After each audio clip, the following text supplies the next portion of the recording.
Today, luto tayo ng all-time favorite Pansit Mickey Gisado the easy way gamit si Amazing Uling. Start muna tayo sa pag-setup ng kalan. Then, add natin si Amazing Uling, 100% coconut shell charcoal, kaya less smoke, less ash, at consistent ang init. Sindihan, then salang na agad si kawali. Mainit na, lagay na ng mantika, followed by bawang, sibuyas, at ang pinakabida, marinated chicken. Walang shortcut sa sarap, may lasa na bago pa maluto. Lagyan ng paminta, stir, then simmer para lumambot at kumapit ang flavor. Pag okay na, isalang si fresh Pansit Mickey. Haluin ng dahan-dahan, then toyo para di maputla. Pag evenly mixed na, lagay na ng gulay.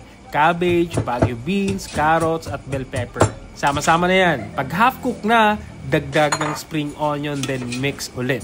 Luto na ang pansit gisado natin, pero marami pa rin si Amazing Uling, kaya maglagay na lang muna tayo ng para sa pagkain ng mga mingming. Tapos, serve na! Top with fresh onion leaves, and yan, pwedeng pang birthday kahit walang handa. Thank you Amazing Uling sa init mong walang sawa.